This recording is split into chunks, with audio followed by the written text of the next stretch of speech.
a priori, là, on est bon et le micro enregistre pour ceux qui veulent le voir en replay toute la nuit. Bon, puisque vous êtes tous des libéraux, vous avez le plaisir, ou aurez bientôt le plaisir, de gérer votre compta. Eh ben, dites-vous que la compta que vous avez à gérer est une compta extrêmement simple au regard de ce qu'est la réalité de la compta. Puisque la compta d'un professionnel libéral, c'est comme dans un ménage, c'est les dépenses et les recettes d'une année avec une petite subtilité sur une TVA que vous dépensez que vous récupérez. Ouh là là. Bon. Et je dis ça, c'est pas pour faute de votre gueule. Quand je suis passé par là, ça m'emmerdait mon aussi, je vous rassure. Simplement, quand vous passez ensuite en compta commercial, ce qui est le cas par exemple du cabinet depuis 2008, eh bien, par exemple, si vous achetez une photocopieuse à 20 000 euros, vous n'allez pas mettre dépenses de l'année 2022 20 000 euros. Parce que vous allez voir combien est la durée de vie estimative de ce bien tel que fixé les règles en matière de droit comptable, et vous allez l'amortir. Ça va être une dépense, et au lieu d'avoir une dépense de 20 000 euros, si par exemple ça s'amortit sur 4 ans, ça va être 5 000 euros de dépenses sur 2022, 5 000 euros sur les dépenses des 3 années qui suivent. Alors que votre décaissement en trésorerie a bien été de 20 000 euros. D'accord? Si vous émettez des factures ou si vous avez des sommes à recouvrer qui sont pour partie irrecouvrables, en compta commercial, on va être assez strict sur le fait qu'il y aura des dotations pour que votre comptabilité corresponde à peu près à la réalité de votre économie. Donc on est en compta commercial sur une comptabilité plus complexe. En comptabilité publique, vous retrouvez ces mêmes règles qui ressemblent à la comptabilité commerciale, mais avec plus de liberté. Pourquoi plus de liberté? Pas parce que le droit public serait plus souple, si c'était le cas, on se saurait, mais parce qu'il n'y a pas de problématique, ou il y a beaucoup moins de problématiques de fraude fiscale. Les services publics sont parfois assujettis à TVA ou pas, et là, le fisc va regarder si on n'a pas truandé, est-ce que j'ai bien assujetti telle ou telle partie de ma piscine, c'est en pratique, à la TVA, ou pas. Non pour la plupart des activités sportives, oui pour les bébés nageurs et l'aquagym par exemple. Comme ça. Et encore, je simplifie, c'est plus subtil que ça. Mais il n'y a pas de fraude fiscale sur l'impôt sur les sociétés. Imaginez que le cabinet achète une photocopieuse à 20 000 euros et passe toute la dépense sur cette année. Alors qu'en réalité, c'est une durée de vie de plusieurs années. C'est moins d'impôts sur les sociétés qu'on paye cette année. Du coup, les règles comptables d'amortissement sont infiniment plus strictes en compta privé qu'en compta public. Mais quand vous regardez, c'est pas déjà largué quand même, pas déjà. Bon. Mais quand vous regardez des documents comptables, si vous avez une formation un petit peu même légère en compta privé, vous ne serez pas paumé en regardant de la compta publique. Vous avez bien un document qui retrace les dépenses et les recettes de l'année. En compta privé, c'est un compte de résultat. En compta public, la partie correspondant à ça tenue par l'administration sera le compte administratif. Et l'équivalent en miroir tenu par le comptable public sera le compte de gestion. On vérifie si ces documents concordent en année N+1, au plus tard le 1er juin de l'année N+1 pour le compte administratif, au plus tard avant le 30 juin de l'année N+1, je pense que c'est avant ou le 30 juin, pour l'année pour le compte de gestion. Sauf que là, ce que je vous dis, c'est pour le monde local. Un grand nombre d'administrations, universités, hôpitaux, EPLE, c'est les établissements publics locaux d'enseignement, donc collège et lycée, le primaire fonctionne différemment. Il y a quelques EPLE en primaire, mais on va passer rapidement. Eh bien, fonctionne avec un CFU, compte financier unique. C'est le même document qui est tenu et fliqué par le comptable public et l'administration. Les puristes disent, ah ben non, le but c'est que chacun fasse sa compta et voit si ça concorde.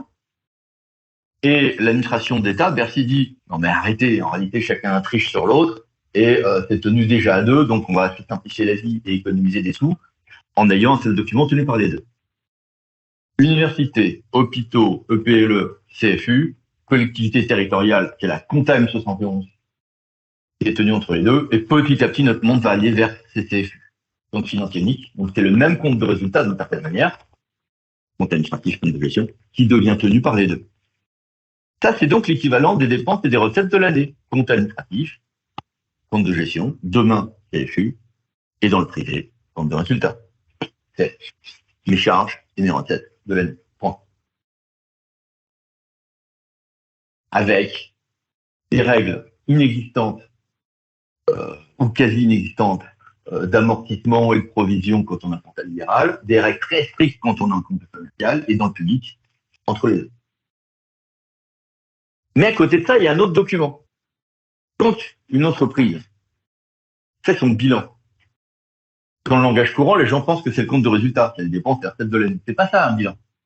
C'est une photographie financière à la date de clôture, en général le 31 décembre, mais c'est pas toujours ça, de la structure. Et donc, on va, de manière certes un peu artificielle, mais importante notamment pour les banques, regarder si la boîte a plus de dettes que de fonds propres, par exemple, ce genre de choses. D'accord? Dans le monde public, là, ça devient un peu plus différent. Un peu différent, pardon. Hier, le Conseil des ministres a adopté adopté les projets de loi de finances, loi de finances de programmation, puisque désormais il y a des lois de finances avec un système programmatique assez devenu sophistiqué, loi de finances initiale, donc LFI, rien à voir avec le parti, et LFSS, c'est la loi de finances de sécurité sociale. Gros sujet. Je vous rappelle que ça fait partie des rares domaines d'ailleurs où l'usage de l'alinéa 3 de l'article 49 de la Constitution n'est pas plafonné, désormais. Enfin, 49.3. La loi de finances fixe, c'est autre chose qu'un bilan. C'est pour l'année, principe d'année budgétaire, ça vous rappelle les souvenirs, tout ça, l'autorisation des crédits et des dépenses. Donc, contrairement à un bilan qui est une photographie financière, et dans les annexes budgétaires de l'État des collectivités, il y a des trucs qui ressemblent au bilan. Mais il n'y a pas les mêmes obligations qu'en compta commercial vis-à-vis des actionnaires, des prêteurs, etc. Pour les prêts, notamment, l'État a des systèmes très, très particuliers. Dans le monde local, comme dans beaucoup d'établissements publics, chambres consulaires, universités, etc., on a l'adoption d'un budget qui ressemble un peu à une loi de finances.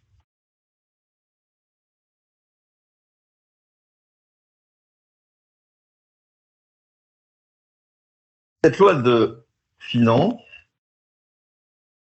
cadre ce qui sera légal de faire. Je ne peux pas lever dépenser, par exemple, au-delà de ce qui est prévu par la loi de finances, sauf à faire une loi de finances rectificative, on est d'accord. Eh bien, c'est pas la même chose pour le budget. Les collectivités vont adopter, et les termes que je vais utiliser sont des termes qui n'existent plus dans le code depuis plus de 30 ans, mais que tout le monde, y compris moi, continuons d'utiliser. Je dis y compris moi, c'est pour dire, voilà, c'est pas moi qui vais vous reprendre là-dessus. Donc, le budget, l'équivalent de la loi de finances, ça s'appelle un DP, budget primitif. Quand je le modifie à la marge, on dit qu'on fait une DM, décision modificative. Quand on le modifie beaucoup, BS. Vos interlocuteurs ne comprendront pas que vous ne compreniez pas ces sigles.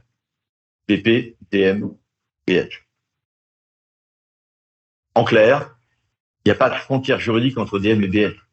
DM égale petite modif, BS égale je reprends tout, mais il n'y a pas de frontière juridique et on s'en fout, et le juge regardera de toute manière le flacon, le contenu et pas le flacon. Donc si vous appelez BS alors que c'est une petite modif, ou DM alors que c'est gros mais que vous avez été très clair dans vos notes de synthèse, tout va bien. Simplement, contrairement à ce qui se passe avec la loi de finances, on a les collectivités territoriales et la plupart des établissements publics qui ont des budgets extrêmement contraints. Donc vous avez les dépenses et les recettes, et on va regarder ensuite dans le compte administratif, compte de gestion, CFU, si ceci ressemble à ce qui a été prévu. Un comptable public va bloquer s'il voit que on n'a plus de crédit disponible. Donc, un des problèmes, par exemple, qu'ont tous les prestataires comme nous, c'est que les gars qui n'ont pas beaucoup de pognon, qui ne savent pas comment boucler leur budget, ils vont prévoir 50 000 euros de frais d'avocat sur la ligne frais d'avocat, alors qu'ils savent très bien que tous les ans, ils dépensent 150. Ce qui veut dire qu'une fois que les 50 seront consommés, eh ben, il faudra attendre une modification. Comme vous êtes des pros maintenant, vous savez que c'est une DM ou un BS, ou l'année prochaine, pour qu'on puisse décaisser du pognon. Donc ceux qui sont déjà à la limite de cette cavalerie financière arrivent à septembre, cessent de payer, et nous, on fait les relances en janvier pour récupérer un peu de tout. Systématique. Singulièrement dans le monde ultramarin où les budgets sont difficiles. Et donc, ce qu'il faut savoir, c'est que le conseil municipal a un rythme et des particularités sur ce point. Premier point, il y a un débat d'orientation budgétaire maximum 2 mois avant l'adoption du BP, qui donne lieu à un rapport particulier. Donc, vous entendrez parler de DOB et de ROB. C'est de ça dont nous parlons. Le DOB doit être adopté maximum 2 mois avant le BP, et au plus tôt, délai raisonnable, compter une grosse semaine ou 15 jours comme standard, mais il y a très peu de jugement là-dessus. Certainement pas, en tout cas, à moins qu'une période de convocation. Mais ce point, j'ai vu Guillaume réagir, il a raison, on pourrait en discuter longuement. Retenons que c'est un sujet sur lequel il faut être prudent et avoir son associé préféré immédiatement si le sujet se pose. Genre, là. Autre spécificité, à cette occasion-là, il y a beaucoup de choses qui doivent être données. Tableau sur les indemnités de fonction, état des endettements, bref, c'est un peu comme dans les relations avec les banques. C'est dans les DOB et les ROB que vous chopez plein d'infos. Si vous avez un contentieux et que vous voulez prouver des trucs pas bien ou autre, récupérez le ROB de la collectivité en face. Pour chercher, vous trouverez plein d'infos si votre contentieux financier. Si un vote de budget est fait chapitre par chapitre, comme c'est le cas usuellement, le maire peut tout seul faire des modifications d'article à article qui font la subdivision du chapitre. Si tout d'un coup, pour emmerder son maire, un conseil municipal, ça c'est rare que ça, se met à voter article par article, alors le maire n'a plus cette faculté. Il pourra le faire dans les sous-comptes, mais devra respecter le vote. C'est logique? C'est comme ça, mais c'est logique, vous voyez, je respecte ce qui a été voté, et donc il y a une granularité. Attention, sur les contentieux, sur les votes aux subventions, la jurisprudence autrefois estimait que le vote du budget étant une autorisation budgétaire, l'octroi d'une subvention devait nécessairement passer par un vote distinct s'ajoutant au vote du budget. Au point que la subvention n'est pas due, et elle n'a donné lieu qu'à un vote. L'évolution des règles de la compta M14 font que ce point est aujourd'hui discuté. Cette jurisprudence ancienne est peut-être plus d'actualité. Alors, je vous ai parlé de M14. La compta M14, c'est la compta communale de base. M52, compta départementale de base. M49, c'est celle des services publics industriels commerciaux, notamment eau et assainissement. M22, c'est les établissements sociaux et médico-sociaux. La M71, c'est la comptabilité future avec le CFU, qui est en train de se développer, en financier unique. Et si vous n'avez pas ça pas par cœur, c'est pas grave. Simplement, vous retenez que quand un mec, interlocuteur, vous dit bon bah ça c'est en M14 on a passé ça ou en M je sais pas quoi. Ah oui ok, norme comptable. Voilà. Après, si je vous parle de la M42, vous aurez à regarder sa protection. C'est bon?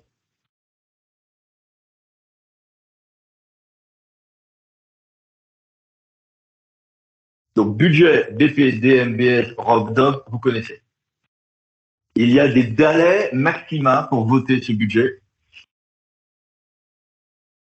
Et évidemment, l'État, lui, vote sa loi de finances avant le 31 décembre pour être exécutoire l'année suivante. Si dans le pire des cas, on a des douzièmes provisoires, et c'est la même chose pour les collectivités territoriales. Les collectivités territoriales, et un grand nombre de nos autres interlocuteurs, ont un choix. Premier choix, je fais un budget en décembre ou en novembre. Et quand j'aurai la loi de finances définitive et que je connaîtrai mieux mes recettes et mes dépenses, ça dépend de l'évolution des prix, du nombre d'invités à ma cantine, des dotations de l'État, enfin de plein de trucs. Hein. Je ferai des ajustements par une grosse CM ou un BS en cours d'année. Et auquel cas, c'est plutôt vers avril, mai, juin. Parce que les notifications des dotations de l'État se font aux alentours, en théorie, au plus tard le 15 février, souvent après. D'autres disent, bah tant pis, je reprends l'exercice précédent par 12e provisoire et je ne voterai mon BP que en mars ou au plus tard le 15 avril, et avec un vote des taux de fiscalité en même temps. Car comme ça, j'ai le temps d'absorber la compréhension qu'il y a dans l'eau de finance, de regarder l'état d'exécution de mon budget de l'année N-1, ce qu'ils font en janvier, avec un truc qui s'appelle la journée complémentaire et qui dure 3 semaines, comme on ne l'indique pas, qui correspondent à dire j'appure et je vois combien il me reste dans l'année prochaine, faire des reports à nouveau, déficit, etc. On se serait vu il y a 7-8 ans, j'aurais dit globalement, les ruraux font leur budget en mars-avril, alors que les grosses villes votent leur budget en décembre, en disant bah attends, c'est vraiment un truc de plus que d'attendre mars, parce que moi je vote mon budget dès novembre-décembre, parce que je veux dès janvier de l'année suivante imprimer ma marque pour avoir mes budgets, pour construire ma piscine, pour faire telle économie, pour réduire, etc. Sauf que les finances locales sont devenues tellement imprévisibles entre les suppressions d'impôts, les pandémies, aujourd'hui les guerres en Ukraine et les enflammées des prix, que ça fait au moins 3-4 ans que la plupart des collectivités sont repassées à un vote de leur budget uniquement vers mars. Et ils appliquent le deuxième provisoire. Ça n'est pas un petit sujet. Je vais me dire, non, on s'en fout. C'est pas un petit sujet, parce que si on bosse sur un très gros projet culturel ou que sais-je encore, et qu'ils n'ont pas encore les crédits, parfois on vous demande de vous presser pour que tout soit prêt, y compris, j'en sais rien moi, une attribution de marché en janvier, alors qu'en réalité, les fonds ne seront libérables qu'après l'adoption du budget en avril. Vous voyez. Donc c'est pas totalement théorique et déconnecté de votre métier, ce que j'évoque là. Autre spécificité, l'État français emprunte même pour son fonctionnement. L'État français emprunte même pour payer ses fonctionnaires. Comme si vous faisiez un emprunt pour acheter vos yaourts à la fin du mois. Votre facture d'électricité. Puis, objectivement, c'est pas raisonnable. Après, on peut entrer dans un schéma keynésien de relance par l'emprunt et la dépense publique. Mais en tout cas, c'est plus pour la question d'investissement, pour le fonctionnement, dans une logique purement keynésienne en réalité. On a voulu que les collectivités territoriales n'aient pas ces déficits-là, n'aient pas ces expédients-là. Surtout que certains expédients sous la Troisième République ont conduit à des vraies catastrophes. Donc, les collectivités territoriales et la plupart de nos clients hors État central ne peuvent pas emprunter pour autre chose que l'investissement. La frontière entre investissement et fonctionnement, pour une société commerciale, n'est pas un paramètre en réalité d'emprunt. On peut faire un emprunt de trésorerie pour une société commerciale, n'est pas ce qu'aiment les banques. On peut le faire, si on le justifie. N'est pas un paramètre pour TVA, puisque nous récupérons, quand on est à la TVA, aussi bien sur l'investissement que sur le fonctionnement. C'est un paramètre, en revanche, d'amortissement, on l'a évoqué tout à l'heure. En revanche, ces frontières, investissement et fonctionnement sont essentielles pour les collectivités territoriales. Puisque ça change pour la TVA et le FCTVA, nous en reparlerons tout à l'heure, cela change pour l'organisation également du budget et ce sur quoi on peut emprunter. Si une collectivité gonfle un peu et fait passer de l'entretien courant en investissement, elle pourra, 1, emprunter et 2, bénéficier du FCTVA. Le FCTVA, c'est quoi? Quand on a inventé la TVA communautaire européenne, l'État français a cherché une rue pour dire ouais, mais moi je vais rembourser la TVA dépensée sur les dépenses d'investissement en collectivité. S'ils avaient fait un remboursement de TVA, ça leur aurait été une fraude au regard du droit européen. L'astuce a donc été ah non, je vais faire une dotation calculée sur le montant de la TVA. Ou plus précisément, calculée sur un montant de 14, je sais plus, 115% des montants d'investissement dépensés en TTC par la collectivité, qui est presque le plus. Le différentiel, c'est justement la TVA intra-européenne pour pas que l'Europe gèle. Pourquoi je vous parle de ça? D'abord parce que ça conduit à un certain nombre de fraudes. Ensuite, parce que ça a un impact énorme sur certains montages contractuels, nous allons en parler. Et parce que, par exemple, je peux perdre le CTVA dans la plupart de mes montages quand je transfère le bien à une entreprise.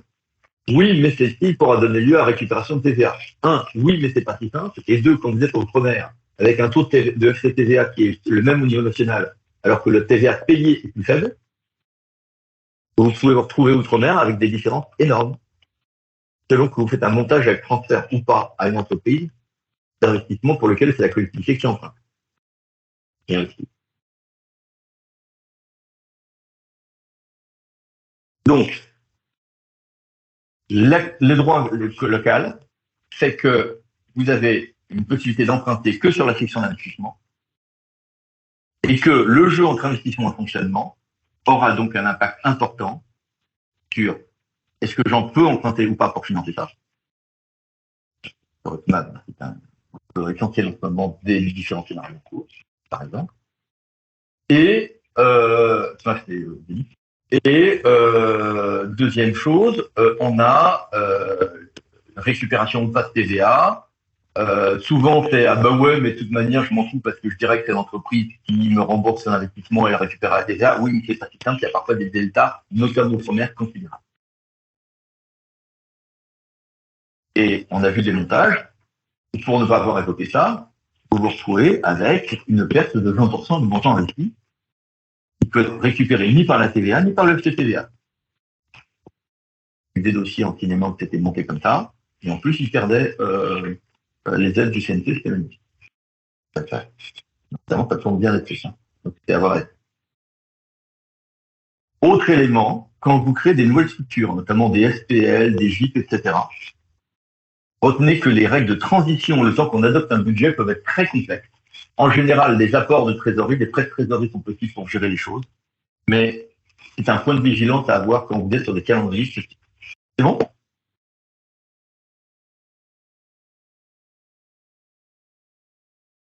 Autre élément à connaître pour l'État, quand vous travaillez sur l'État, notamment dans des missions avec autrefois Eurogroupe, aujourd'hui Traich, ils ont toujours pensé à un truc qui pour eux est budgétaire parce que c'est dans les lois, enfin c'est dans la programmation de finance et c'est dans le finance. Ce sont les plafonds d'emploi. C'est quel ministère, quelle administration peut créer plus ou moins d'emplois. Retenez qu'en théorie, ils vont décortiquer les textes. Toutes les structures, y compris les GIP par exemple, d'État, et à fortiori les élections publiques, sont censées respecter les plafonds d'emploi avec une ventilation communautaire, et qu'en pratique, ça n'est pas fait pour les GIP. Donc, si vous travaillez sur des dossiers de ce type-là et de création, les plafonds d'emploi, au début, vous dites, putain, c'est quoi ce truc-là? C'est des finances, c'est la fonction publique, ouais, c'est les deux. Et en réalité, il n'y a pas un dossier avec l'État central de création de nouvelles structures où ça ne soit pas un sujet sensible. Et encore une fois, le droit et la pratique divergent un peu sur ce point.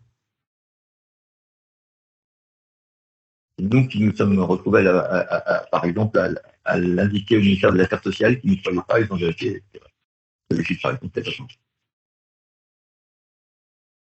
Quand vous allez travailler du coup sur les projets, pensez bien au projet, aux aspects fiscaux et charges sociales. Par exemple, quand on a travaillé sur l'Agence nationale du sport et les nouveaux financements du sport de haut niveau avant les JO, ça c'était pour le pôle Kévis, c'est petit.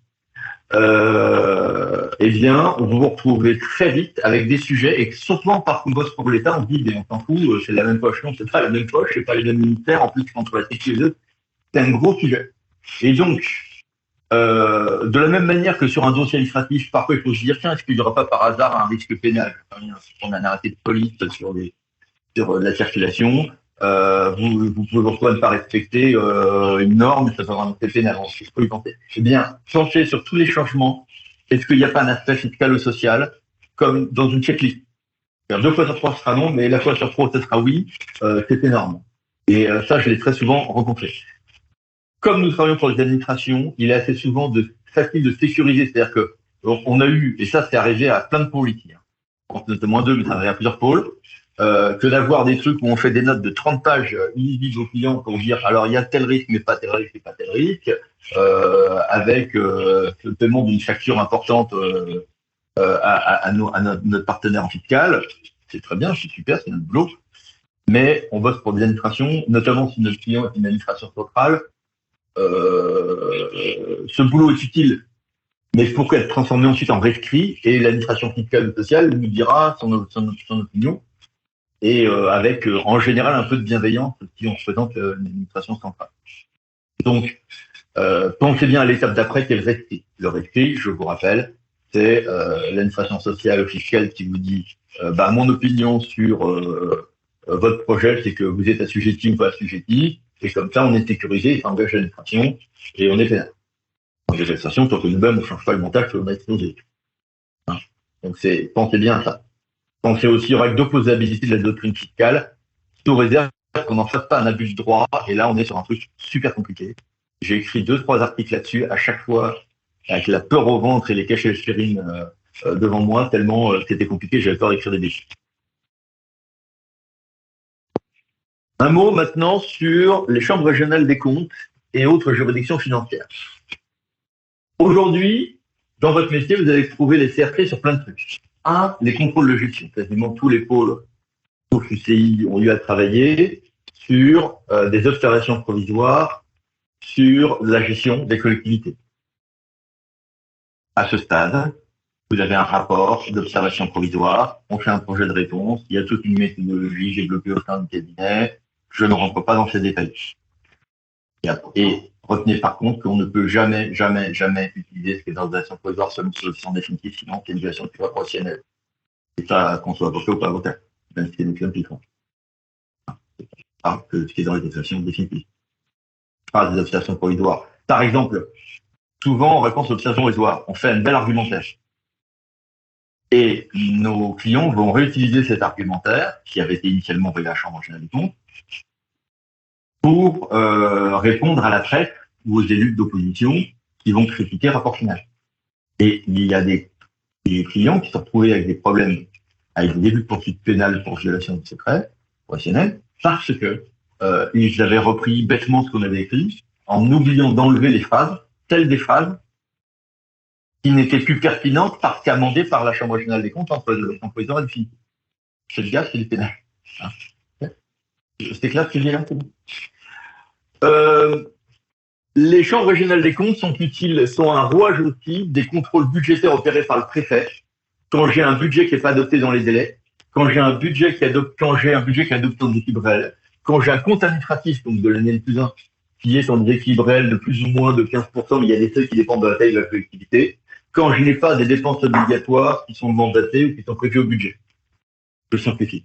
C'est super compliqué. Ils ont plein d'autres avis. Par exemple, le préfet peut demander, par exemple sur un projet de concession, son avis à la CRT, qui va nous dire parfois n'importe quoi dans un délai bref. Toute une série de trucs, j'en sais rien. J'ai une intercommunalisation de la compétence transport, la CRT va missionner obligatoirement un magistrat qui, dans un délai de 40 jours, va remettre son rapport et son étude.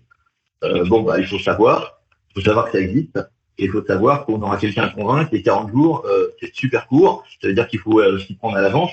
Parce que si vous mettez 20 jours à récupérer déjà les pièces de base, vous êtes mort. Et puis surtout, les juridictions financières, comme on l'a dit, sont également parfois des juridictions. C'est pas la majorité, mais parfois elles le sont. Et là, vous avez les comptables administratifs, les vrais comptables, qu'on appelle les comptables patents, et ceux qui, en pratique, jouent au comptable sans lettres, comptable de fait, gestion de fait, qui sont des gens qui vont manier des fonds, alors que, j'en sais rien, moi, j'ai une photocopieuse, les mecs mettent des sous, je récupère l'argent, bah, je dois avoir une régie de recettes, peut-être avec le comptable public, parce que je me retrouve à manier de l'argent sans être comptable, on est d'accord. Mais la gestion de frais de l'applicatif, c'est de l'argent qui transite par les associations. Ouais, mais l'association, en fait, elle est encore contrôlée par l'administration. Alors, tous les flux internes à l'association devraient respecter la frontière ordonnateur comptable. Sinon, c'est une gestion de frais. Bien. Les comptables publics sont censés faire un contrôle non pas de légalité, mais de régularité financière. La frontière entre les deux complexe, voire floue parfois. Et il y a, à partir du 1er janvier 2023, un nouveau régime de responsabilité financière unique des ordonnateurs et des comptables, à l'exception des ordonnateurs élus, sauf quand c'est juste en gestion de paie ou sur des fonctions qui sont accessoires, qui ne sont pas accessoires obligés de la fonction. Président Maspel, par exemple. Je vous dis, c'est une très très grosse simplification. Il y a des cas où sont faits dans les faits, les autres accessoires obligés de la fonction, qui dans les situations on dit que c'est le délégué de la politique. Bref, il y a tout un nouveau régime. Aujourd'hui, le comptable public, il se retrouve avec un régime de responsabilité personnelle et pécuniaire et payé de sa poche quand il y a un trou, parce qu'il a été insuffisamment diligent à recouvrer des recettes, ou insuffisamment prudent à faire un certain nombre de dépenses, alors qu'il n'y avait pas de crédit disponible, qu'il y avait une irrégularité financière qu'il aurait dû identifier, ou autre. On oublie ça. Dans 3 mois, ça n'existe plus. On aura des infractions financières. Les pros des finances que vous êtes savez que ça ressemble beaucoup à ce qu'est l'actuel CDBF. Et ces infractions financières pourront, comme au pénal, tomber sur tous les co-auteurs ou complices d'une infraction. Sauf qu'en pratique, la plupart des comptables publics interprètent cette réforme, sans doute à juste titre, comme étant annonciatrice d'un moindre responsabilité du comptable et plus grande responsabilité de l'ordonnateur.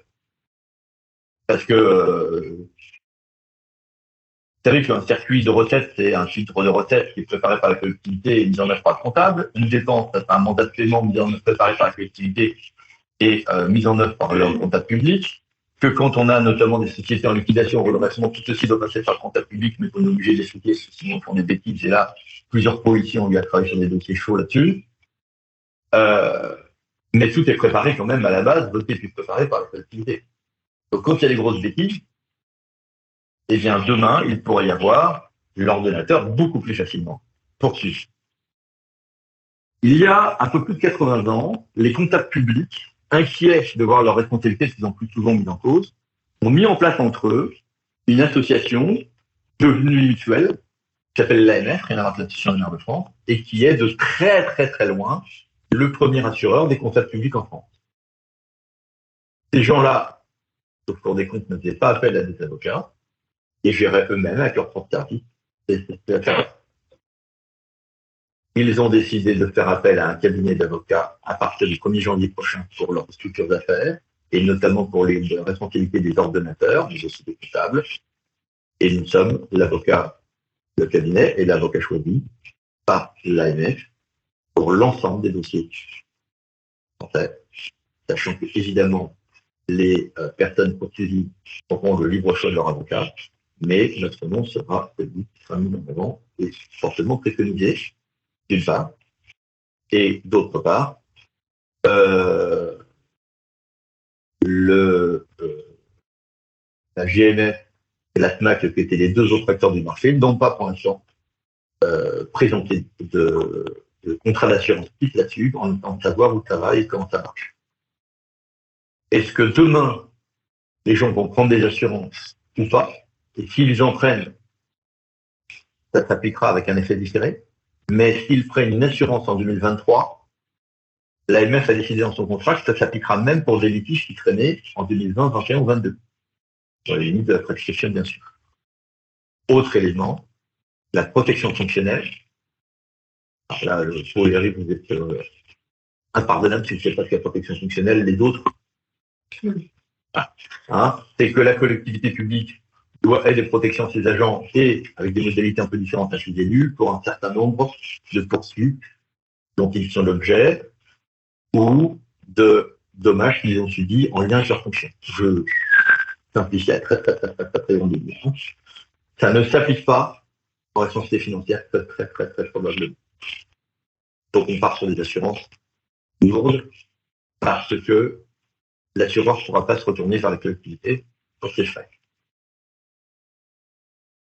Autant dire que si ce truc-là débraye, alors aujourd'hui, vous avez 300 à 500 affaires par an. Demain, tout va être géré par la Cour des comptes. Ça peut être une nouvelle chambre contentieuse. Comme on conseille ça, et la section contentieuse, cette réforme vient d'être faite il y a un an à la Cour des comptes. Et cette chambre-là qui sera informée en temps, qu'il y a une cour d'appel spéciale et l'État en contestation pour une nouveau régime. C'est important parce que, prenons exemple pour TGPA, le TRI qui a priori sera le pôle principal de cette affaire-là. Parfois, ce sont d'autres pôles, par exemple, le droit d'avantage injustifié correspondant à 732-14 en pénal se retrouve exactement être aussi une infraction financière. Est-ce que j'aurai un cumul? Pourquoi pas, puisque le juge l'a admis en dépit du principe non bis in idem, du moment qu'au total, il n'y a pas plus de condamnation que la condamnation la plus importante en cause. Est-ce que par contre, certains dossiers, par exemple, d'altération des règles de concurrence et de publicité, pour citer cet exemple-là, il y en a d'autres, ne peuvent pas passer demain du pénal à une juridiction financière, puisqu'elle a également des pouvoirs inquisitoriaux considérables, c'est important sur ce genre de choses, tout en faisant moins sale que le pénal de la population, et avec des juges un peu plus compétents, c'est l'espoir d'un certain nombre d'acteurs. Je pense que c'est un champ faible, mais pourquoi pas? Est-ce que demain, les magistrats financiers, qui sont comme les premiers pourvoyeurs de dénonciation sur le favoritisme, ne vont pas transmettre à la 7e chambre au parquet financier au lieu de le faire au pénal? Ça va dépendre de règles internes qui ne sont pas encore fixées au sein des juridictions financières et qu'on ne saura de souvenir qu'avec un effet retard. Tout ceci est à suivre. Autre élément sur vos dossiers. Si vous voyez des satellites extraordinairement mal gérés, retenez qu'il y a une nouvelle infraction, ça n'existait pas dans la TDF comme ça, qui peut tomber sur leur ordinateur pour les satellites quand il y a des graves fautes de gestion.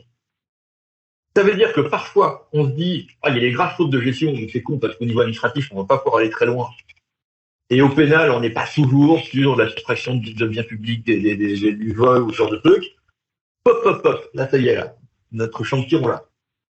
Cette nouvelle infraction financière. C'est bon? J'attire votre attention sur le fait que ceci va être alimenté par le fait que la Cour des comptes vient de mettre en ligne une plateforme de dénonciation. C'est une boîte aux lettres avec marqué commande en tour et puis on met ses lettres. Et alors même sur le blog, je pose de l'affaire celle-là. Et donc, pour identifier les retours sous mauvaise gestion. Alors, il y a tout un système, mais c'est bon. Voilà, ça va dans le même sens. Quelques mots maintenant sur la fiscalité locale. Il y a des principes constitutionnels comme quoi les collectivités doivent avoir des revenus un peu en propre. Et les gouvernements successifs depuis 15 ans rusent avec ça en essayant de remplacer le plus possible les impôts locaux par des dotations de l'État. Un, pour que les collectivités locales cessent d'avoir des dépenses qui augmentent considérablement. Deux, parce que beaucoup de ces impôts étaient sur la production, autrefois la taxe professionnelle, aujourd'hui la TVAE, et que la France est déjà avec des impôts économiques qui la rendent pas toujours très compétitive par rapport aux autres. Quand je parle d'impôts économiques, il faut bien distinguer. C'est-à-dire que sur la TVA, sur l'impôt société, la France n'est pas en si mauvaise posture que cela par rapport aux grands pays internationaux, y compris d'ailleurs beaucoup d'États américains. En revanche, les modes de calcul se font très, très souvent sur les investissements ou les charges de personnel. Et là, par contre, on est dans les plus forts au monde. Or, dissuader les gens d'emprunter, d'investir ou de recruter, c'est pas ce qu'il y a plus intelligent. Se fonder par contre, par exemple, sur la valeur ajoutée. Là, c'est ce que je pensais au total à la fin. ou IS, c'est moins choquant. Voilà. Donc, la taxe professionnelle a été supprimée par différentes les taxes. La taxe d'habitation est en suppression progressive, et vous entendrez souvent parler du coefficient correcteur, qui fait un système très compliqué. Depuis longtemps, l'État a gueulé, les gens gueulaient parce que l'État supprimait des impôts et les compensait par une somme dans la DGF, mais qui n'était pas indexée, voire même diminuée légèrement. Ce n'est plus le cas depuis plusieurs années. Donc, il y a une dynamique de ces compensations.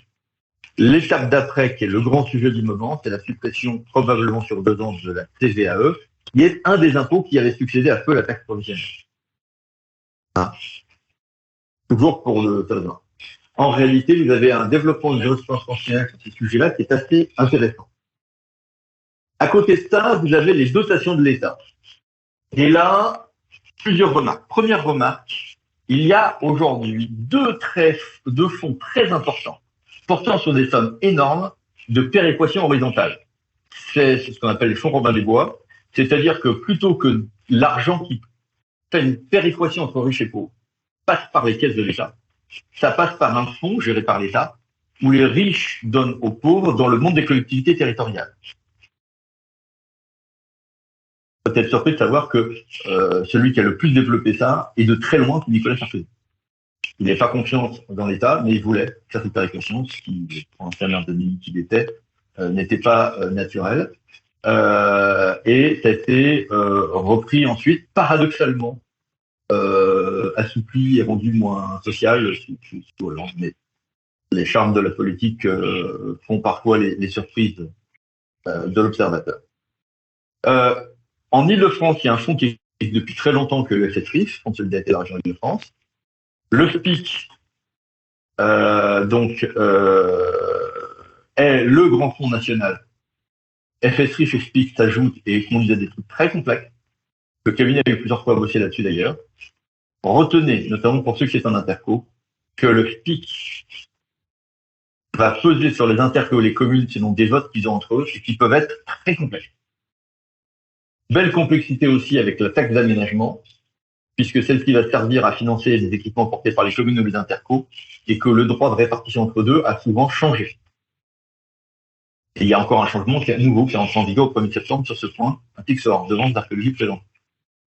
En matière d'intercommunalité, les gens qui aujourd'hui sont pour le TEI sont peu concernés par ces questions financières, alors que dans les 15 ans précédents, on ne pouvait pas survivre à la TEI sans être à fond dans les questions financières. Tout simplement parce qu'il n'y a pas de modification ces 2-3 dernières années, alors qu'avant, l'optimisation des dotations de l'État et des accords financiers était indispensable. Vous ne pouviez pas transférer une nouvelle compétence sans comprendre ce qu'allait dire le financier sur les différentes manières de neutraliser ceci. La manière la plus habituelle, c'est l'attribution de compensation. Mais je ne veux pas rentrer là-dedans. J'ai d'ailleurs fait quelques vidéos là-dessus, ça serait très très long. Il y a différentes manières de neutraliser les transferts de compétences. Si je suis dans un établissement public dit à fiscalité professionnelle unique, j'ai une neutralisation entre les impôts transférés et les charges transférées. Et on va prendre les dépenses antérieures de fonctionnement et à venir d'investissement. Ça s'appelle l'attribution de compensation, l'AC. Si je suis en fiscalité dite additionnelle, c'est-à-dire que l'interco, la communauté de communes, l'occurrence, chaque communauté de communes, va prendre un petit peu sur chaque impôt en plus, alors j'ai un autre mécanisme de neutralisation. Et en procédure, y compris de transfert de compétences, j'ai des obligations particulières de rapport et d'études à faire. Attention. Yes. Au sein des intercos, j'ai aussi des pactes financiers et fiscaux obligatoires ou facultatifs selon le cas, des dotations de solidarité communautaire obligatoires ou facultatifs selon le cas pour, là aussi, que les riches donnent aux pauvres, sauf que le fixé se fait à la majorité des 2/3, en fixer des montants se fait à la majorité simple, et les critères sont encadrés par la loi que le juge a appréhendé avec une étrange souplesse. Donc, des trucs super piégeux. Là aussi, si le pôle TEI le souhaite, vous en parlerez en interne, je pourrais faire une présentation spécifique là-dessus, sauf s'il y a une nouvelle affaire. Autre élément. Parfois, le cabinet travaille sur des communes nouvelles. Sous Hollande, pendant 4 ans, il y a eu de fortes diminutions des dotations de l'État. Sauf pour les communes nouvelles, qui, elles, pendant 3 ans, non seulement n'avaient pas cette diminution, mais avaient même une majoration de DGF de 5%. Du coup, ces problématiques de DGF de communes nouvelles ont donné lieu à beaucoup de dossiers, y compris des contentieux, qui ont été gérés par le Pôle RI. L'État a malencontreusement, à partir de 2017, abandonné ces financements. On peut penser que le gouvernement arrivé en 2017, globalement, n'avait pas grand-chose à faire de collectivités, notamment de communes nouvelles, donc c'est pas leur truc, donc du coup, ils ont fait des bêtises. Notamment, ils n'ont pas compris que les communes nouvelles, il fallait pérenniser cet avantage qui ne coûtait rien et faisait beaucoup de création. Donc, du coup, il est question peut-être d'ailleurs de rétablir des aides. En fait, le discours a été on arrête de fonctionner à DGF des collectivités, super, mais du coup, tous les effets induits par ceux qui étaient exonérés de cette baisse ont cessé, notamment les communes nouvelles. C'est un insensé. Énorme. Et donc, sur les communes nouvelles, là aussi, les questions financières ont souvent été extrêmement importantes, mais elles sont assez simples en termes de convergence de fiscalité, assez complexe en termes de convergence des exonérations ou des dégrèvements, parce que je vais marier 3 communes qui avaient peut-être pas une politique de dégrèvement et d'exonération d'égrèvement. Par exemple, pour les personnes âgées sur un TH ou avec les dotations. Sur les dotations de l'État, par contre, là, il y avait des vrais sujets.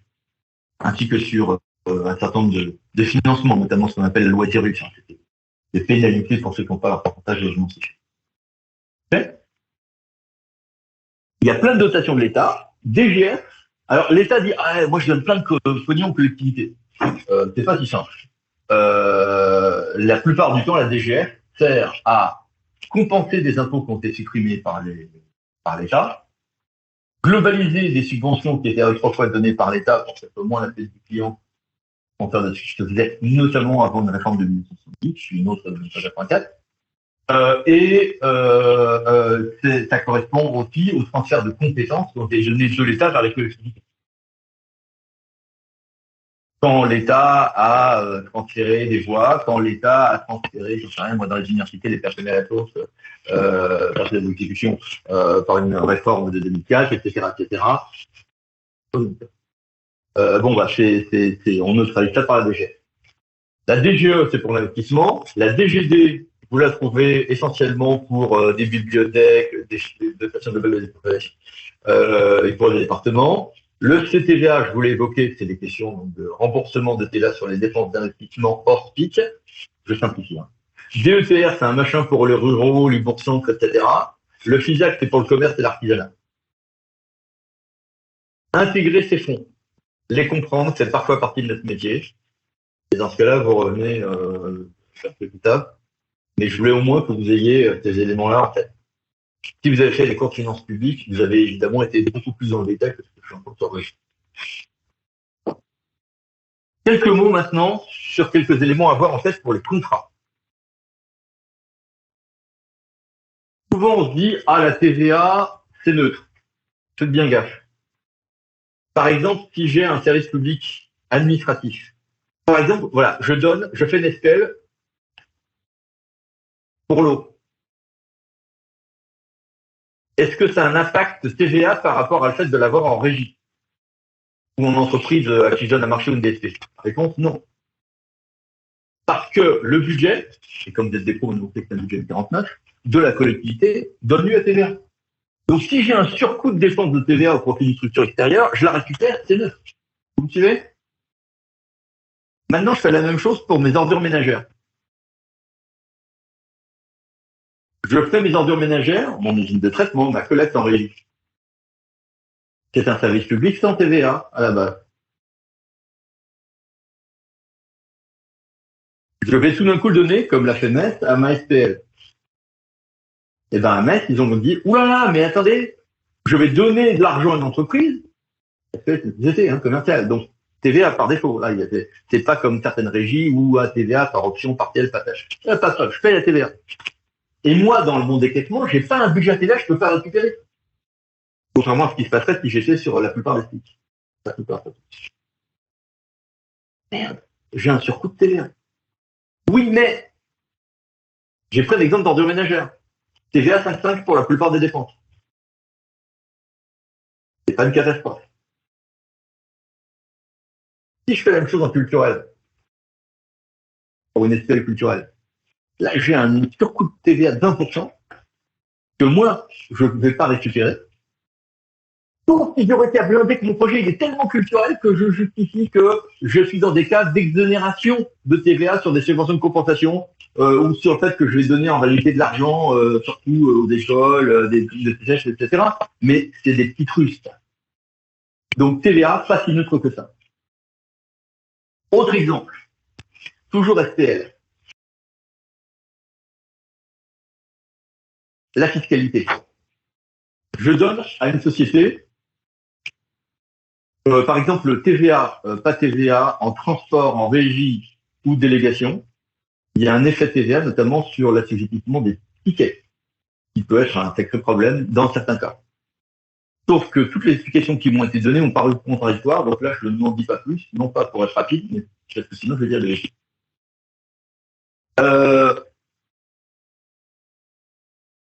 si je donne mon activité à une SPL, est-ce que celle-ci va payer l'impôt sur la société? Oui.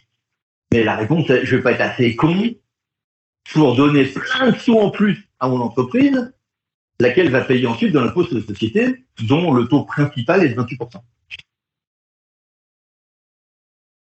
Donc, c'est pas si simple.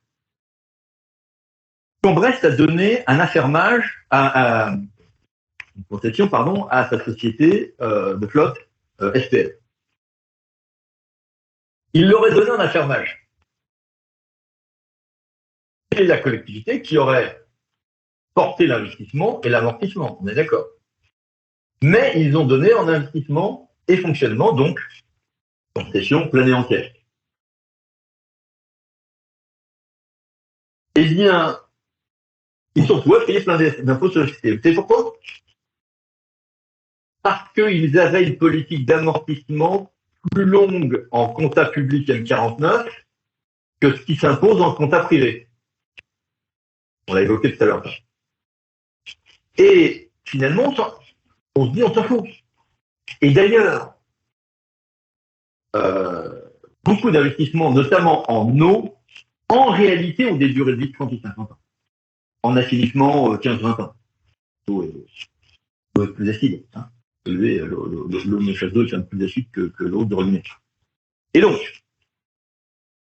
du jour où ils sont passés en compta privé, ils se sont retrouvés avec des tas d'investissements qui étaient dans leurs dépenses et qui tout d'un coup ne pouvaient plus y être parce que le bien, il avait été fait il y a plus de 15 ans, il était parfaitement encore en bon état, il était logique de rester l'amortir, mais on ne pouvait plus l'amortir. La dépense était finie, en compta privé c'était fini. Le différentiel, c'est un impôt sur les sociétés. Énorme.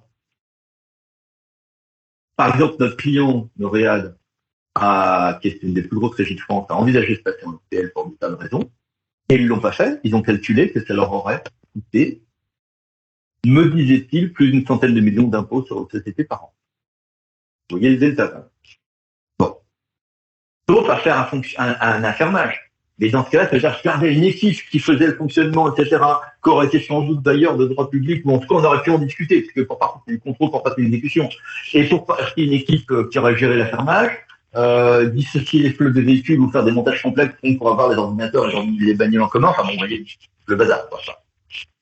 Donc, pensez bien que les questions fiscales, souvent on se dit, il n'y a pas de problème. Quand vous rentrez dans le détail, il y a ça.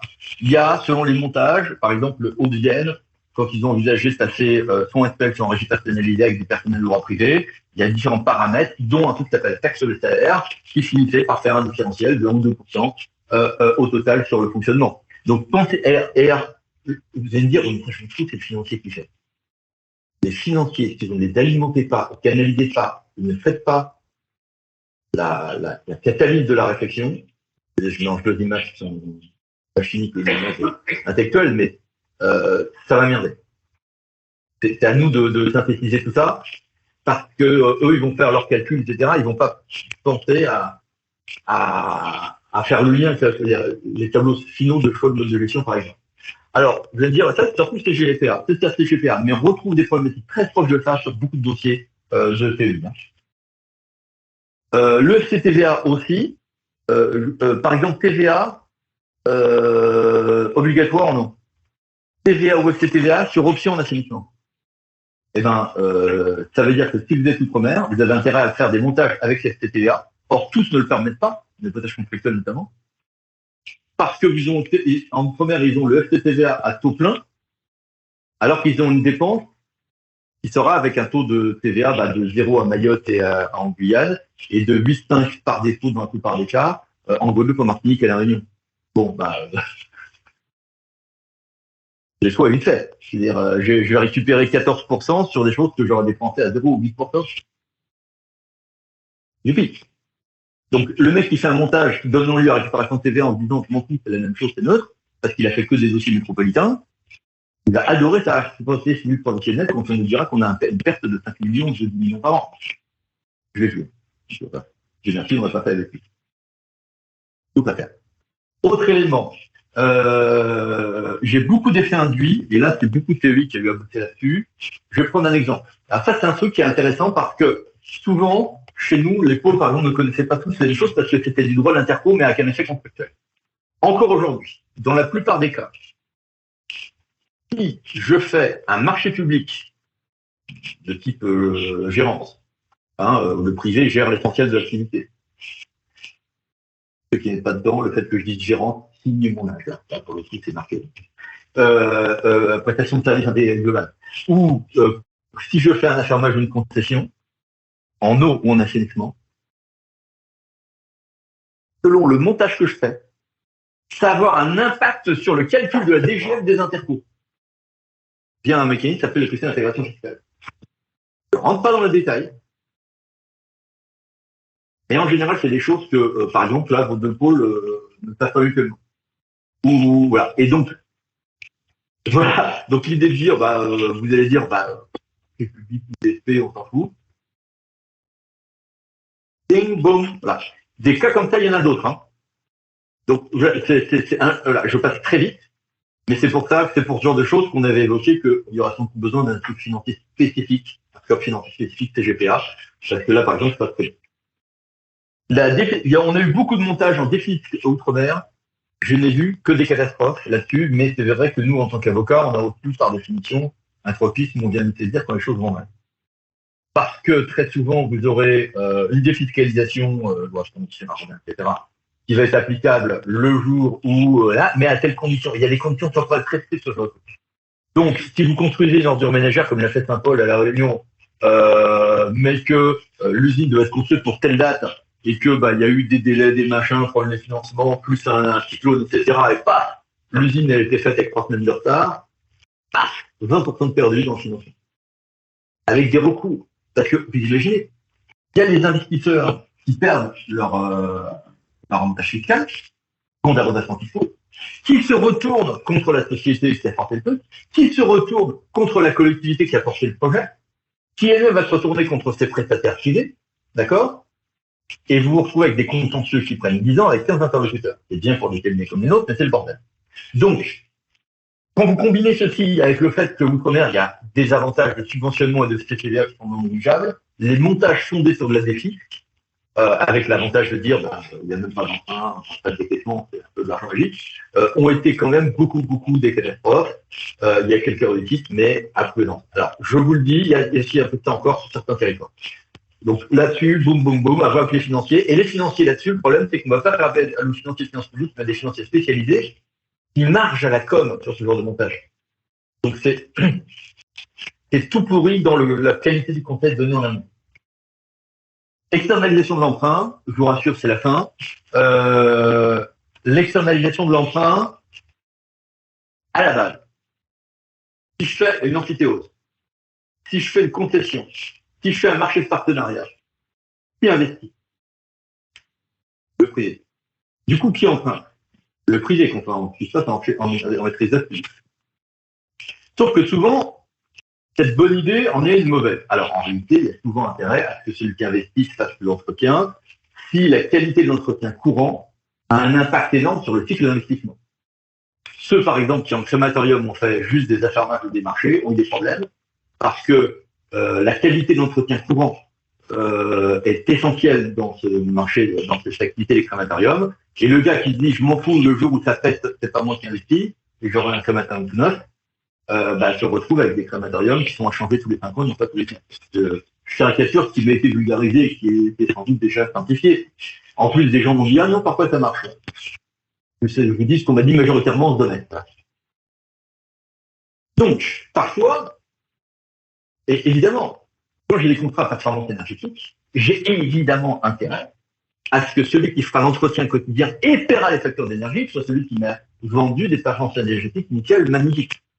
J'ai Bruce ou un type qui me dit, donc je fais un bâtiment au qualité environnementale, performance énergétique. Si je le fais en maîtrise d'ouvrage classique avec marché de travaux et que c'est juste pour dire au bout de 10 ans, je découvre que c'est une catastrophe, mais je peux faire jouer qui la décennale, qui des paiements différés, qui avec des intéressements ou des pénalités, c'est le bordel. Et je vais te dire, très bien, c'est toi qui as payé les factures EDF en 10 ans et faire l'entretien, l'étanchéité, les machins, c'est logique, vous voyez. Bon, mais donc parfois on se dit, ah, c'est bien qu'il y ait les deux. Mais les entreprises privées, en général, empruntent à des taux un peu plus élevés que les personnes publiques, puisqu'il y a plus de sécurité. Alors, la commune d'Aubervilliers demain ne sera jamais en faillite. Vraiment. Bouygues ou Vinci, a priori, le risque est faible, mais un peu plus de risque. Et la petite boîte a encore plus de risque. Donc en plus, ça favorise les démarches de très grosses boîtes avec la risque de capitalisation qu'on connaît. Donc, c'est pas con, mais c'est compliqué. Et puis surtout, il y a un truc, c'est que j'investis. Je suis en maîtrise d'ouvrage public, par exemple. Moi, c'est moi qui paye le public. J'ai un train, j'investis. Si j'ai 5 tranches de travaux, je vais faire des emprunts à chaque fois, 1 mois, 2 mois ou 3 mois avant chaque phase de travaux. Si je fais un grand marché, un grand contrat, et que je me mets d'accord avec une entreprise, par une amphithéose, une concession, c'est le gars qui se démerde, mais en marché de partenariat ou en amphithéose, où très souvent on se retrouve à se mettre d'accord sur un coût du loyer financier, je me retrouve en septembre 2022 à mettre en concurrence avec des gens qui disent j'aurai un taux de loyer financier de temps en, je sais pas, septembre 2023. Et, je veux dire, il y a, pour la banque qui vous dit ça, il y a un risque de taux énorme. Eux, ils savent à combien ils vont se refinancer dans 15 jours, à peu près. Ah non, ils ne peuvent pas. Donc, ils vont mettre un point de majoration, rien que pour lequel il y aura une explosion d'inflation. Vous me suivez? Donc, si l'entreprise emprunte à des taux plus élevés, et que la négo se fait y compris pour des tranches de travaux dans 1 an, évidemment que ces montages-là ne sont pas intéressants. Oui, mais, si je vais dire que, au lieu d'avoir une cession de créance daily, j'aurai la possibilité, même que l'entreprise financière reste contractante de l'administration, des secteurs financiers, même si j'ai une résiliation du contrat d'exploitation. La banque, dans ces cas-là, n'a même pas de risque contractuel. 2. Si je dis, à chaque étape de tranche de travaux, on se met d'accord sur une négo, genre Euribor plus machin, voilà. Donc, mais c'est moi, collectivité locale, qui vais cristalliser les taux pour être transformé en taux fixe, mais sur une période, par exemple, de 6 mois avant et après chaque tranche, 3 mois. Pour pas se faire avoir avec le fait que, parce que, par exemple, l'État, ces fameuses PPP de prison, avaient souvent mis des dates fixes. Donc il suffit que ça tombe un jour où les marchés s'envolent, et les mecs ils se retrouvent avec des millions à payer pour des années ensuite. De gastos, ça. Bon. Et donc, vous vous retrouvez avec des contrats où vous pouvez gérer ces questions d'effet différés de taux pour revenir à des négos habituels de marché. Et que constater des dates ensuite. 3e élément, je peux dans certains cas, avoir intérêt quand même à cette externalisation de la dette pour des raisons de durée d'amortissement. Je m'explique. La plupart du temps, les collectivités ne réussissent à emprunter que sur des durées de 20 ans, pour le faire de l'État. Ou une identité. Or, si j'ai investi pour un emprunt de 30 ans, mettez-vous à la place du maire de base, du président du conseil départemental. Le mec, il va emprunter Dans un cas, il va emprunter pour 20 ans, pour un collège qui sera encore dans 20 ans en bon état. Et ce sont ces lointains successeurs, et peut-être même pas de la même majorité, qui vont avoir un investissement pour lequel il n'y aura plus de dépenses à faire, vous voyez, et qui aura été entièrement amorti et payé et l'emprunt remboursé. Mais par contre, je me retrouve un peu surpayé. Ce que je veux dire, c'est comme si j'emprunte pour ma bagnole sur 2 ans, alors que ma bagnole, je vais l'utiliser pendant 4 ans, bah, je suis super content les 2 premières années, mais les 2 premières années, c'est un peu lourd. Vous voyez, c'est pas dans la mentalité de l'élu normal que de vouloir faire ses cadeaux à ses lointains successeurs au profit d'une charge fiscale plus importante aujourd'hui, vous voyez, ou d'une compression supplémentaire des dépenses. Donc, si j'ai un dépense, si j'ai un bien qui va durer 10 ans, ou que j'amortis sur 20 ans, une station d'opération 20 ans, j'emprunte sur 20 ans, je le fais en maîtrise d'ouvrage public, je le file au privé, ça va en parler. Fais un château d'eau, il devient un château d'eau, etc. Je fais un réservoir, je vie de 30 ans largement. Je peux emprunter en général que 20 ans. Peut-être le collectivité très très riche, je fais ça emprunter 30 ans. Alors que si je fais un contrat de ce type-là, où c'est inclus dans le contrat, et qu'en plus j'ai le privé, l'établissement financier qui va avoir une session d'alignement intégrale, 80%, ou voire même être contractant, et voire même être contractant que je garde même si je choisis l'exploitant, il faut bloquer ça dans le contrat, alors j'aurai un détour intéressant sur 30 ans. Et même pour les banquiers, ça les intéresse parce que ça sort de leur ratio prudentiel, dit ratio de base. Donc là, pour le coup, c'est pas mal.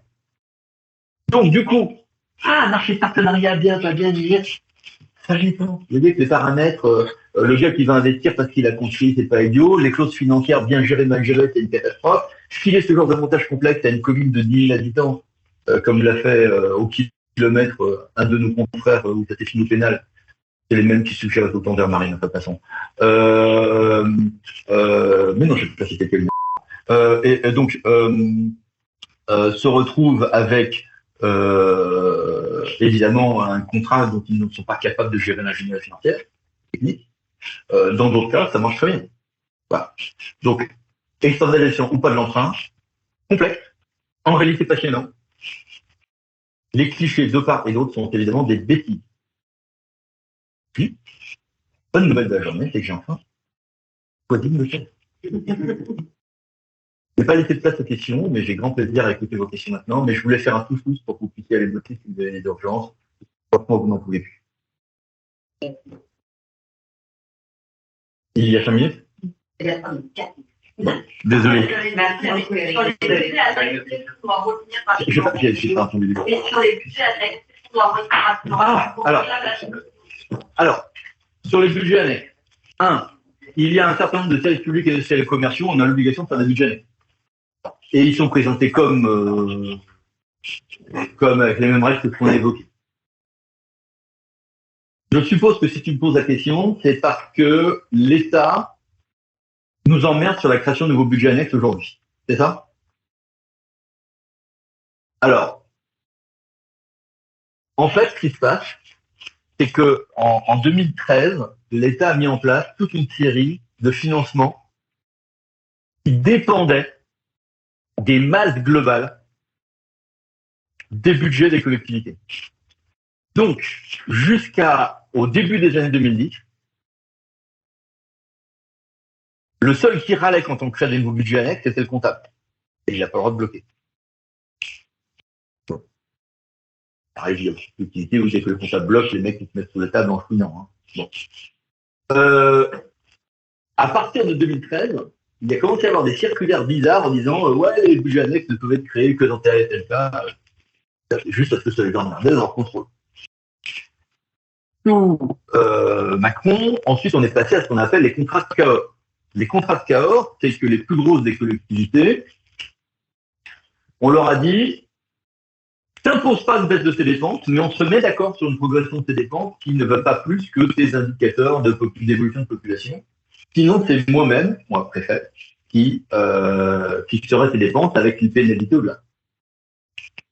Là aussi, je veux dire qu'il y a un rapport avec le cumul. Là aussi, contrat de Cahors égale j'identifie tes recettes et tes dépenses.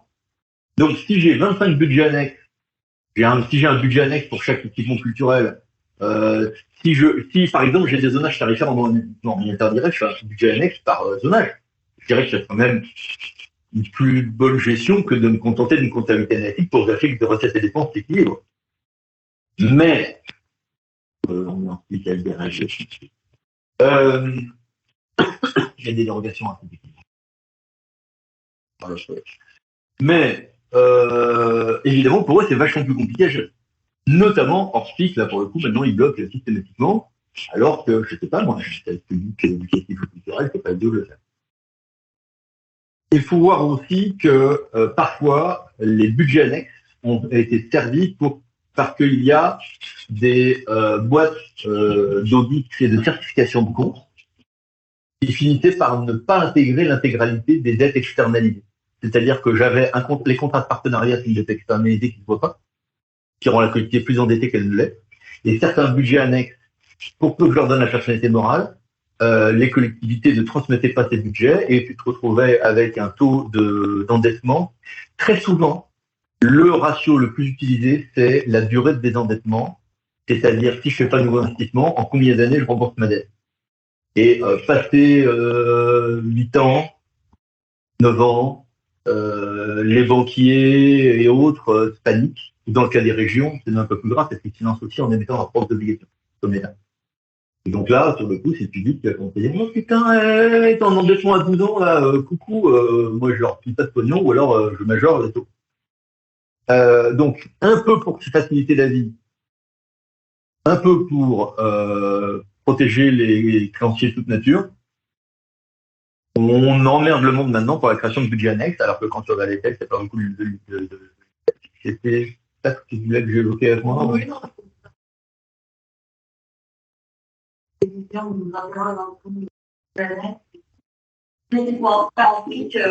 Il faut en faire. C'est l'essentiel. Il faut en faire en SPIC, mais si je subdivise les SPIC ou que j'en fais en SPA, rien ne l'interdit, mais l'État fait chier pour des raisons. Ils ont tort de juridiciser. Ouais, je peux pas. Oh, tu termines ta règle à la con. Là. Mais quand je gratte un peu, je comprends pourquoi. Ouais.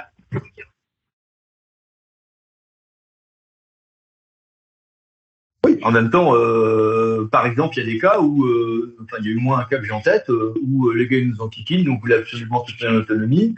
On hésite entre l'autonomie financière et personnalité morale, puisqu'ils nous en ont à faire la personnalité morale, qu'on puisse bloquer le fait que j'ai un budget à part. Voilà. La comptabilité, deux éléments. En revanche, tout le monde développe une comptabilité analytique, évidemment, pour prouver l'équilibre de telle dépense ou recette. Je peux prendre un exemple. Les compensations à verser pour le forfait pour les écoles privées, évidemment qu'il faut une comptabilité analytique fine. Sinon, on se retrouve avec un retour de boomerang dans les dents. Les collectivités font de l'opacité dans leur budget, communiquent imprudemment sur le fait qu'ils dépensent beaucoup de sous pour l'éducation. Et tu as l'école privée derrière qui te dit, attends, ton budget est illisible, tu ne transmets pas les infos. Quand tu communiques, tu m'expliques que tu dépenses 350 euros par élève en primaire et toi, tu m'en donnes de temps. Du coup, il y a du vol. Là, des dossiers comme ça, le cabinet en a eu au kilomètre et on part mal dans le référé expertise qui, en général, inaugure ce genre de dossier. Vous avez la même chose pour les départements hein, et les régions pour les collèges et lycées, bien évidemment. Moi, j'ai la question justement pour ça le département. En fait, donc, les régions vont faire les lycées, mais les lycées vont leur propre budget. Comment le budget région il y a des gens ici qui seraient plus compétents que moi pour répondre, mais globalement, je vais t'expliquer, c'est tout con. Donc, les établissements, les collèges et les lycées, mais aussi toute une série d'autres établissements, hein, lycées agricoles par exemple, sont des établissements publics. L'ordonnateur, c'est le directeur. Il y a un poste un peu bizarre qui s'appelle l'adjoint gestionnaire, l'intendant autrefois, qui gère un grand nombre d'activités avec un rapport spécifique à la collectivité. La collectivité va donner des sous pour ce qui relève de ses dépenses. Je vais prendre un exemple. le personnel de nettoiement et du personnel départemental ou régional mis à la disposition de la collectivité avec un rôle particulier de l'adjoint gestionnaire. La collectivité peut transmettre au directeur des objectifs et, depuis la loi 3DS, des instructions à l'adjoint gestionnaire. Mais même les notations annuelles, etc., vont relever en réalité le PLE, alors que le personnel est départemental et régional. Donc le simple fait de savoir si je peux imposer, moi, département, à mes personnels de porter une blouse logotée département de Lot-et-Garonne est déjà en soi un sujet débattu. Euh, Exemple, je décide de faire la pause méridienne. Donc la pause méridienne, c'est la restauration scolaire et la garde des enfants. L'accueil du matin et le soir, c'est du périscolaire. Au sens très large. Je ne rentre pas dans les détails sur les notions de périscolaire et parascolaire pour lequel tout le monde en plus n'a pas les mêmes définitions. Et quand je prends le code d'éducation, c'est ça. La collectivité publique s'occupe de ces phases-là pour le primaire et y compris en termes de responsabilité, on aboutit à des choses marrantes. Par exemple, quand un élève du primaire a un accident pendant le temps scolaire, c'est évidemment l'État qui va être responsable d'un éventuel défaut de surveillance.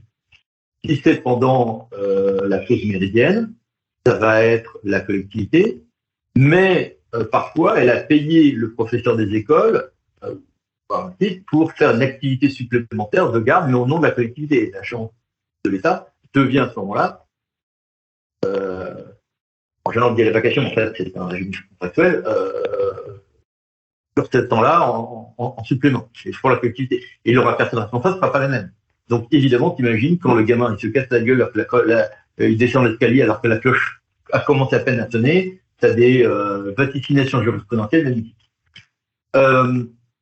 Mais par exemple, j'ai un collège. Je vais organiser le repas du midi. C'est moi qui paye. Je suis le département, c'est la pause méridienne, c'est à moi de payer. Mais si je dis que je le fais par exemple en DSP, j'ai le personnel de l'entreprise qui va venir, l'entreprise va se coordonner avec l'agent gestionnaire pour les détails matériels, de trucs, d'emplacement de frigo, de respect des PAI pour les enfants qui sont en situation d'allergie notamment, mais c'est la collectivité qui va donner des ordres, etc. Je suis en régie. Dans notre monde habituel, je suis en régie, je suis chez moi, je décide, j'évolue, je m'emmerde avec les avenants, etc. Youpi! Tablage intelligité, je fais ce que je veux chez moi. Ben, c'est pas vrai. C'est pas vrai dans ces écoles publiques là. Pourquoi? Parce qu'en régie, du coup, ceux qui vont exécuter, c'est des agents qui en pratique sont entre la main de l'EPLE, d'accord, et qui vont se retrouver sur lesquels moi j'aurais très peu de prise. Je mettrais quelques observations avant un entretien, avant l'entretien annuel ou avant l'entretien disciplinaire, mais je maîtrise beaucoup moins. Donc on se retrouve dans un monde d'une complexité folle. Le Sénat, dans la loi 3DS, voulait que l'adjoint gestionnaire devienne un agent départemental ou régional selon les cas. Point. Comme ça, j'ai un agent de chez moi qui contrôle des troupes qui officiellement sont chez moi. Je lui donne des instructions, je lui donne des ordres, des instructions hiérarchiques, et puis merde, quoi. Évidemment, quand le Sénat est ça, je lui de l'éducation nationale, je porterai ça siégé, je lui dis, quoi? Des manants attaquent le château? C'est ça la base? Et donc, évidemment, ça n'est pas passé, et on aboutit à un compromis d'une complexité. Bon, je ne l'ai pas trop déformé, votre monde? Votre ancien monde? Non, excusez-moi, c'était pas une attaque.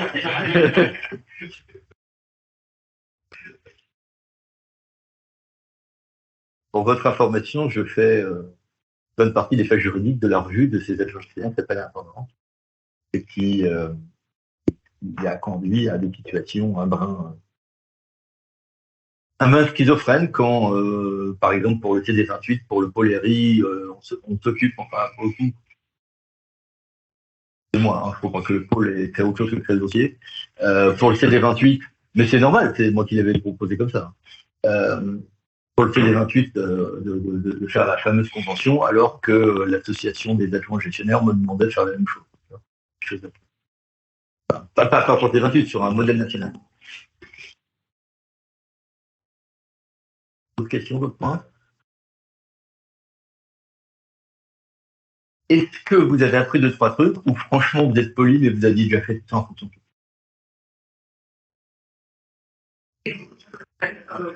Bon, ok. Bon, bon. Sur beaucoup de sujets, j'étais extraordinairement bref. Hein. Il faut approfondir. Mais l'essentiel, c'est d'avoir fait. Ce qu'on vient d'enregistrer, je vais le mettre en ligne avec un accès uniquement, évidemment, pour ceux qui auront le lien de tout. Ben, je vais mettre ça comme étant mis. Et puis, je vous souhaite une bonne journée.